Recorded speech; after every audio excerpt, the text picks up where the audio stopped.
Hello students, कैसे हैं आप लोग। आई होप कि आप बहुत ही अच्छे होंगे। तो आज इस वीडियो हम बात करने वाले हैं AIIMS BSc nursing and paramedical के कोर्सेज के बारे में हम यहाँ पे डिस्कस करने वाले हैं कि कौन सा कोर्सेज है वो आपको करना चाहिए। बीएससी नर्सिंग की भी हम बात करेंगे एंड पैरामेडिकल का जो एंट्रेंस एग्जाम्स होते हैं उनकी भी हम बात करेंगे कि यहाँ पे आपको कौन सा कोर्स करना चाहिए और कौन कौन स्टूडेंट हैं वो बीएससी नर्सिंग का एंट्रेंस एग्जाम दे सकते हैं और कौन कौन स्टूडेंट्स हैं वो पैरामेडिकल का एंट्रेंस एग्जाम दे सकते हैं। यदि आप इन दोनों कोर्सेज में एडमिशन लेना चाहते हो तो कौन सी एग्जाम्स के थ्रू आप यहाँ पे एडमिशन ले ताकि आप मिनिमम जो फीस है, आपकी जो सेमेस्टर फीस लगती है, उस मिनिमम फीस में आप इन कोर्सेज को कर सकते हो। तो चलिए आज की इस वीडियो को हम स्टार्ट करते हैं और इस वीडियो में डिस्कस करेंगे difference between the AIIMS BSc nursing and AIIMS paramedical entrance exams. तो चलिए आज की इस वीडियो को हम स्टार्ट करते हैं। और यदि आप हमारे चैनल को पहली बार देख रहे हैं, वीडियो को पहली बार देख रहे हैं, तो वीडियो को लाइक एंड चैनल को जरूर सब्सक्राइब कर लीजिए, क्योंकि यहाँ पे आपको AIIMS BSc nursing and paramedical का जो है आपको सभी अपडेट मिलने वाला है। तो बीएससी नर्सिंग की हम बात करेंगे।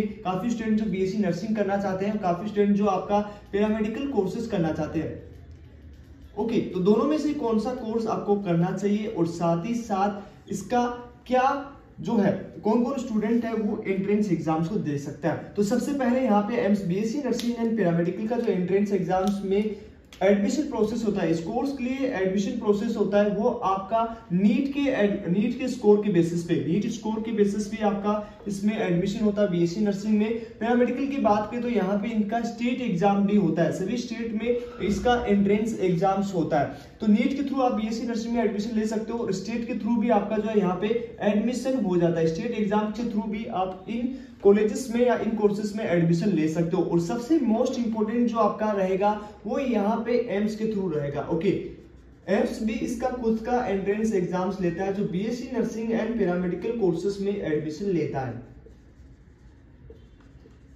ओके, तो यहाँ पे काफी स्टूडेंट जो डाउट में आते हैं कि भैया हमें जो है स्टेट एंट्रेंस एग्जाम देके इसमें एडमिशन लेना चाहिए या हमें एम्स का एंट्रेंस एग्जाम देके इन सभी दोनों कोर्सेज में एडमिशन ले सकते हैं। तो यहाँ पे सबसे बात करें कोर्सेज की कि इन सब कोर्सेज में आप किसके थ्रू जो है एडमिशन ले। क्या आप यहाँ पे बीएससी नर्सिंग की बात करेंगे तो कौन सी एंट्रेंस एग्जाम्स के बाद में आप जो है यहाँ पे जो एडमिशन लेना चाहिए, तो आपको एम्स के थ्रू, ओके, जो आपका एम्स का एग्जाम है उसके थ्रू आपको बीएससी नर्सिंग में एडमिशन लेना चाहिए, क्योंकि एम्स में आपका जो फीस स्ट्रक्चर है, जो आपका 4 साल का कोर्सेस है, उसकी फीस लगभग मान सकते हो 2000 से 3000 मतलब 4 साल की टोटल फीस रहेगी। इन 4 साल में आपके इस फीस में ये कोर्सेस है वो कंप्लीट करवा दिया जाएगा।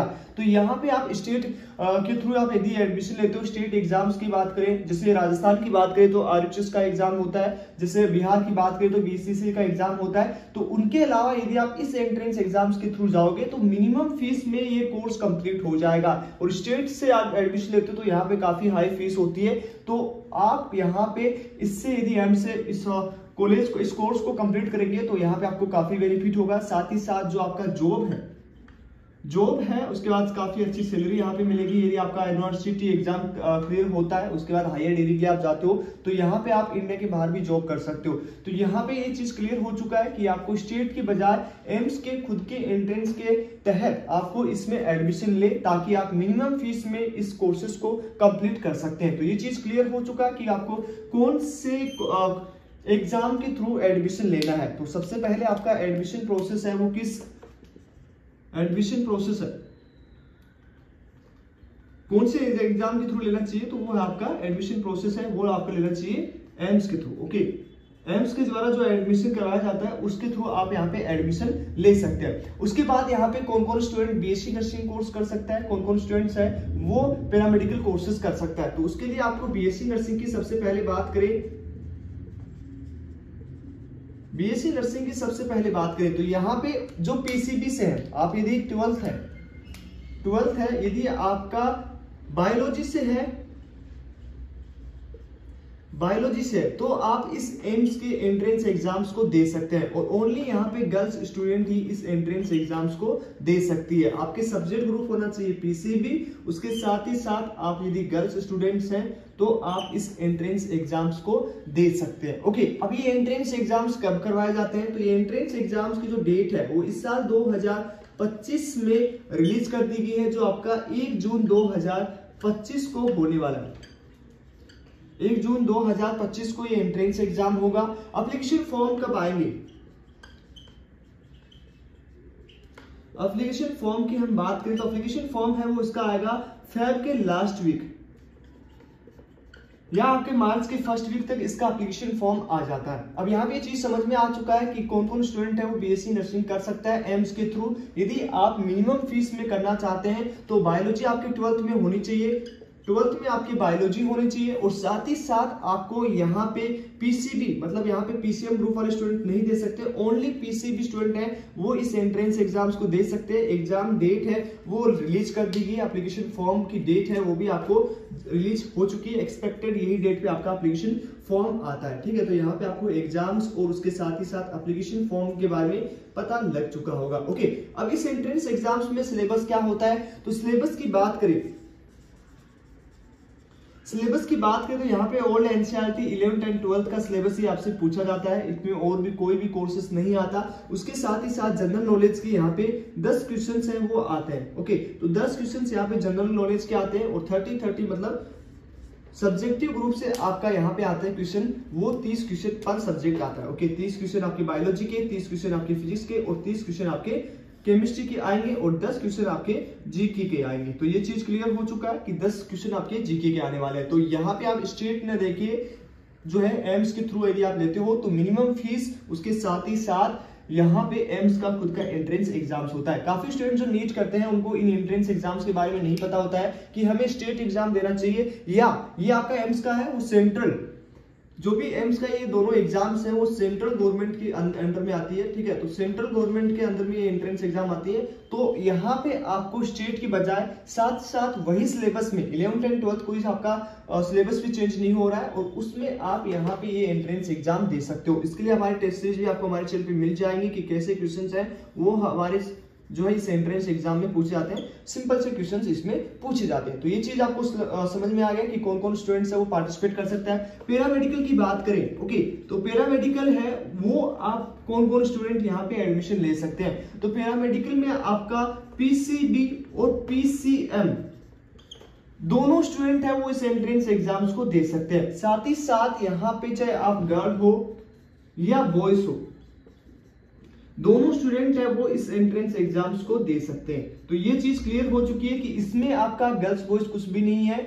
आप यदि पीसीबी से हैं, यदि आप पीसीएम से हैं तो आप इस एंट्रेंस एग्जाम्स को दे सकते हैं। तो ये चीज आपको क्लियर हो चुकी है कि यहाँ पे यदि आप पैरामेडिकल कोर्सेज करना चाहते हो और आप एम से करना चाहते हो तो यहाँ पे दोनों स्टूडेंट है वो इसमें पार्टिसिपेट कर सकते हैं, इस एंट्रेंस एग्जाम्स को दे सकते हैं। अब साथ ही साथ एक और चीज जो है, आप बीएससी नर्सिंग का कोर्स और पैरामेडिकल का कोर्स है, दोनों स्टूडेंट गर्ल्स जो स्टूडेंट हैं जिनके पीसीबी है और जिनके पीसीबी है और वो गर्ल्स स्टूडेंट है तो वो बीएससी नर्सिंग का भी और पैरामेडिकल है, बोथ एंट्रेंस एग्जाम्स दे सकती है एम्स का। ओके, साथ ही साथ यहाँ पे फीस स्ट्रक्चर्स की बात करें, जैसे हमने बात किया था कि आपका बीएससी नर्सिंग में मिनिमम फीस में एम्स के द्वारा ये डिग्री कोर्सेज कंप्लीट करवा दिया जाएगा। लेकिन वहीं पैरामेडिकल की बात करें तो 2 से 3 कोर्सेज को छोड़ के बाकी सारे जितने भी कोर्सेज हैं उनकी फीस मिनिमम होती है और उन मिनिमम फीस में ये सारे कोर्सेज कर सकते हो।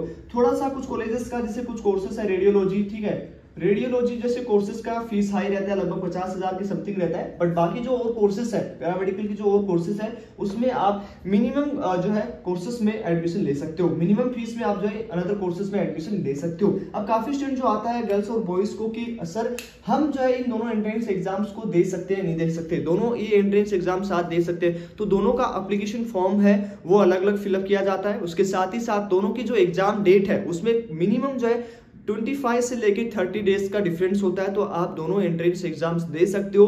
और साथ ही साथ यहाँ पे यदि आप पीसीबी सब्जेक्ट ग्रुप से हो, आपके 12th में पीसीबी है और आप गर्ल्स स्टूडेंट हैं तो दोनों एंट्रेंस एग्जाम्स आप बीएससी नर्सिंग भी दे सकते हैं और पैरामेडिकल भी आप इस एंट्रेंस एग्जाम्स को थ्रू दे सकते हैं। तो ये चीज आपको क्लियर हो चुकी है, डाउट आपके नहीं रहना चाहिए। बार बार आप कमेंट्स करते हो कि भैया क्या हम दोनों एग्जाम दे सकते हैं नहीं दे सकते, तो आप यदि पीसीबी से हैं और गर्ल्स स्टूडेंट हैं तो दोनों एंट्रेंस एग्जाम्स आप दे सकते हैं। तो ये चीज क्लियर हो चुका है। अब काफी स्टूडेंट सोचते हैं कि बीएससी नर्सिंग करें या पैरामेडिकल, तो सबसे मोस्ट इंपोर्टेंट सवाल काफी स्टूडेंट्स के जो दिमाग में आता है कि भैया मैं बीएससी नर्सिंग करूं या मैं पैरामेडिकल करूं। तो एमसी यदि आप बीएससी नर्सिंग नहीं कर सकते बॉयज, आप पैरामेडिकल कोर्सेज कर सकते हो। और गर्ल्स स्टूडेंट्स हैं, वो काफी स्टूडेंट्स कहते हैं भैया मैं पैरामेडिकल की तरफ जाऊं या आप जो है नर्सिंग की तरफ जाओ। तो सबसे मोस्ट इंपॉर्टेंट काफी डिमांडेड जो कोर्सेज होता है वो नर्सिंग कोर्सेज होता है, क्योंकि यहाँ पे आपको फर्दर आपको हायर स्टडी करने के लिए मिलता है। ऐसा नहीं है कि आपको पैरामेडिकल में नहीं मिलता, लेकिन मिलता है, बट वहां पे आपको जो है बॉयज और गर्ल्स दोनों स्टूडेंट है वहां पे होता है। तो कट ऑफ जो है आपका एंट्रेंस एग्जाम्स होता है, कट ऑफ हाई जाती है। तो यदि आप इजिली सिलेक्शन लेना चाहते हैं तो इसमें भी आपका बीएससी नर्सिंग में भी अच्छा मिलता है। यूनिवर्सिटी का एग्जाम होता है, एमएससी हायर डिग्री कर सकते हो। उसके साथ ही साथ आप यदि एम्स से करते हो तो बेटर जॉब, उसके साथ ही साथ अच्छा आपको यहाँ पे यूनिवर्सिटी का एग्जाम्स क्लियर होने के बाद जॉब्स मिल जाता है। ओके, नर्सिंग ऑफिसर बन जाते हो तो काफी कुछ अपॉर्चुनिटीज आपके पास रहती है। आप किसी भी क्षेत्र में जाके वहां पे आप अपना करियर सेट कर सकते हो। तो लगातार यदि आपको मेहनत करना होगा, लेकिन मेहनत करने के लिए सबसे पहले आपको यूनिक कड़ी होती है, वो आपका सही से प्रिपरेशन करके सबसे पहले यूजी का एंट्रेंस एग्जाम्स क्लियर करना होगा, जो 1 जून 2025 को होने वाला है। और वही हम बात करें पैरामेडिकल का 28 जून को होने वाला है। तो दोनों स्टूडेंट्स जो बीएससी नर्सिंग करना चाहते हैं वो बीएससी नर्सिंग कर सकते हो। यहाँ पे भी आपको काफी अच्छा प्लेसमेंट मिलेगा, काफी अच्छी जॉब्स मिलेंगी, ठीक है, अच्छी पैकेज पे आप जो है काम करोगे। और वही हम यदि बात करें पैरामेडिकल में भी अच्छे जैसे रेडियोलॉजी हो गया, एमएलटी हो गया, काफी ऐसे कोर्सेस है जिसमें अच्छा स्कोप है। यदि आप फर्दर अच्छी स्टडी करते हो, 4 साल वहां पे आपकी अच्छी से ट्रेनिंग्स होती है, तो यहाँ पे भी आपको अच्छा खासा करियर अपॉर्चुनिटी मिल जाता है। करियर बनाने के लिए काफी आपको अवसर मिलते हैं। तो ये चीज आपको क्लियर हो चुकी है। उसके साथ ही साथ यदि आपको फिर भी कोई डाउट है, कुछ भी कमेंट्स है, कोई भी आपको मन में है, तो आप चैनल को सब्सक्राइब कर ले। नीचे व्हाट्सएप ग्रुप का लिंक दिया है, वहां ज्वाइन हो जाइए। और टेस्ट सीरीज में ज्वाइन होना न भूलें। कैसे ज्वाइन होना है वो हमारे फर्दर वीडियोस में आपको पता लग जाएगा। चलिए मिलते हैं आपको नेक्स्ट वीडियो में, तब तक के लिए बाय बाय, टेक केयर।